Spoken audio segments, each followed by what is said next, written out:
Hello દોસ્તો, સ્વાગત છે તમારું। આજના વિડીયોમાં આપણે વાત કરવાની છે કે આજના રોજ માનનીય પ્રધાનમંત્રી મોદી સાહેબ દ્વારા પ્રધાનમંત્રી વિકસિત ભારત રોજગાર યોજનાની શરૂઆત કરવામાં આવી છે।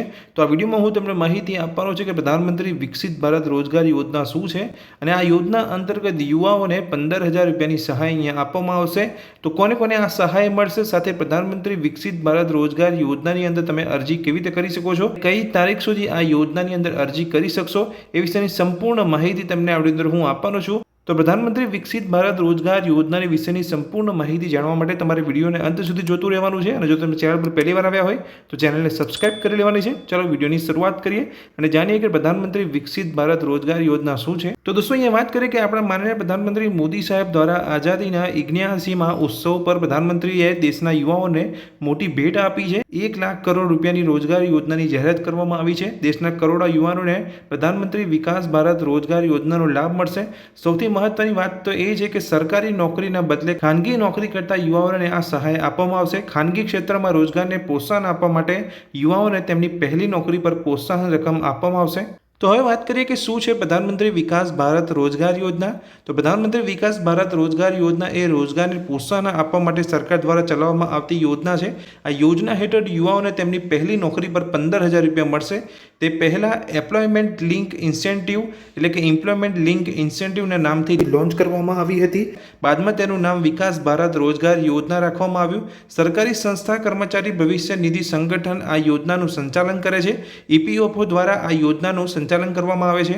હવે વાત કરીએ કે આ યોજનાની અંદર કોણ અરજી કરી શકે છે, કોને મળશે 15,000 રૂપિયાની સહાય। તો અહીં જોઈ શકો છો આ સરકારી યોજનાનો લાભ એવા યુવાનોને મળશે જેઓ 1 ઓગસ્ટ 2025 થી 31 જુલાઈ 2027ના વચ્ચે નવી નોકરીઓમાં જોડાશે।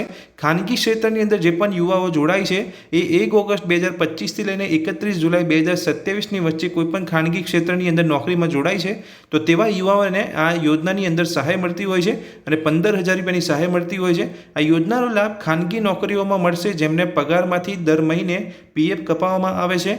તેઓ આ યોજનાનો લાભ મેળવી શકશે નહીં જ્યારે પગાર 1 લાખ રૂપિયાથી ઓછો હોવો જોઈએ। એનો પગાર મંથલી અહીંયા 1 લાખ રૂપિયાથી ઓછો હશે તેવા જ યુવાઓને અહીંયા આ યોજનાનો લાભ મળશે। યોજના હેઠળ આ રકમ 2 હપ્તામાં ખાતામાં ટ્રાન્સફર કરવામાં આવશે। પહેલો હપ્તો નોકરીમાં જોડાયાના 6 મહિના પછી ટ્રાન્સફર કરવામાં આવશે। વાત કરીએ કે આ યોજનાની અંદર તમે ક્યાં સુધી અરજી કરી શકો છો। તો પ્રધાનમંત્રી વિકસિત ભારત રોજગાર યોજના દ્વારા 3.5 કરોડ નોકરીઓનું સર્જન કરવાનું લક્ષ્ય છે। આ યોજનાનો લાભ 1 ઓગસ્ટ 2025 થી 31 જુલાઈ 2027 વચ્ચે જોડાયેલા નોકરીઓ પર લાગુ થશે। આ જે યોજના છે વિકસિત ભારત રોજગાર યોજના 31 જુલાઈ 2027 સુધી ચાલશે। પ્રધાનમંત્રી વિકસિત ભારત રોજગાર યોજનાનો મુખ્ય ફોકસ શું છે તો જોઈ શકો છો આ યોજનાનું કેન્દ્ર દેશના યુવાનો, MSME અને વિવિધ ક્ષેત્રો પર છે। ખાસ કરીને મેન્યુફેક્ચરિંગ, સર્વિસીસ અને ટેકનોલોજીમાં રોજગારને પ્રોત્સાહન આપવામાં આવી રહ્યું છે। આ યોજના અંતર્ગત જે ખાનગી ક્ષેત્ર અહીંયા જે પણ યુવાઓને નોકરી આપે છે તે લોકોને પણ ફાયદો થશે અને જે યુવા અહીંયા ખાનગી ક્ષેત્રની અંદર નોકરી મેળવે છે તેને પણ ફાયદો થશે। હવે વાત કરીએ કે પ્રધાનમંત્રી વિકસિત રોજગાર યોજના માટે કેવી રીતે તમે અરજી કરી શકો છો। આ રોજગાર યોજના માટે UN જનરેટ કરવું પડશે।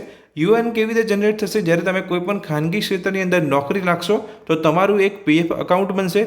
તો તમારું અહીંયા PF એકાઉન્ટ EPFO પર બનશે એટલે તમારું એક PF એકાઉન્ટ બનશે એટલે તમારો અહીંયા UN નંબર તમને મળી જશે। તો જે પણ યુવા અહીંયા ખાનગી ક્ષેત્રની અંદર લાગશે તો તેમનું PF એકાઉન્ટ જરૂરથી બનશે। તો તેમનો PF જો એ કંપનીમાં કપાતો હશે પ્રોવિડન્ટ ફંડ તો તેમનો UN નંબર પણ બની જશે। તો આ યોજનાનો લાભ મેળવવા માટે તમારે UN નંબર બનાવવો પડશે જે તમારે બનાવવાનો નથી। જે પણ તમે ખાનગી ક્ષેત્રની અંદર એટલે કે કંપનીમાં તમે પ્રાઇવેટ કંપનીની અંદર નોકરી લાગશો તો એ કંપની જ તમારો UN નંબર બનાવીને તમને આપી દેશે। તો આ રોજગાર યોજના માટે UN જનરેટ કરવું, સક્રિય કરવું અને ફેસ ઓથેન્ટિકેશન કરવું પડશે। આ યોજનાનો લાભ મેળવવા માટે તમારે EPFOમાં તમારું નામ અને વિગતો નોંધાવવી પડશે।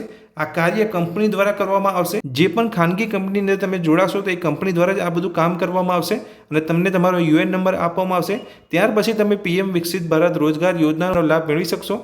EPFOના શેર હોલ્ડર બનતાની સાથે જ UN જનરેટ કરવામાં આવશે। UAN એક્ટિવેશન પછી ફેસ ઓથેન્ટિકેશનની પ્રક્રિયા પૂર્ણ કરો, ત્યારબાદ તમે આ યોજનાનો સહભાગી બનશો। તો આ યોજનાની અંદર તમે કેવી રીતે અરજી કરી શકો છો તો તમારે કંઈ કરવાની જરૂર નથી। જે પણ કંપનીમાં તમે નોકરી લાગશો ત્યાંથી તમને UN નંબર બનાવીને આપી દેશે।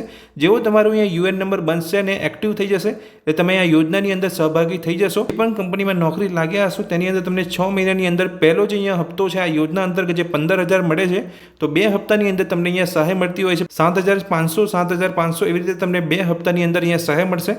તો પહેલો હપ્તો તમને 6 મહિનાની અંદર તમારા DBT માધ્યમથી તમારા ખાતામાં આવી જશે. તો દોસ્તો આ વિડીયોમાં મેં તમને માહિતી આપી કે આજના રોજે આપણા માનનીય પ્રધાનમંત્રી મોદી સાહેબ દ્વારા પ્રધાનમંત્રી વિકસિત રોજગાર યોજના જે જાહેર કરવામાં આવી છે એ યોજના શું છે, એની અંદર તમે કેવી રીતે સહાયતા મેળવી શકો છો, તમને સહાયતા કેવી રીતે મળતી હોય છે, આ યોજનાની અંદર તમે કઈ તારીખથી લઈને કઈ તારીખ સુધી સહાય મેળવી શકો છો. જે પણ વ્યક્તિ અહીંયા 1 ઓગસ્ટ 2025 થી લઈને 31 જુલાઈ 2027 દરમિયાન કોઈ પણ પ્રાઇવેટ કંપનીની અંદર એટલે કે ખાનગી ક્ષેત્રની અંદર નોકરી લાગે છે તો તે વ્યક્તિ આ યોજનાનો લાભ મેળવી શકે છે. વિડીયોમાં મેં જે તમને માહિતી આપી એ ગમી હોય તો વિડીયોને લાઈક કરજો. ચેનલ પર પહેલી વાર આવ્યા હોય તો ચેનલને સબસ્ક્રાઇબ કરી રાખજો. Thank you.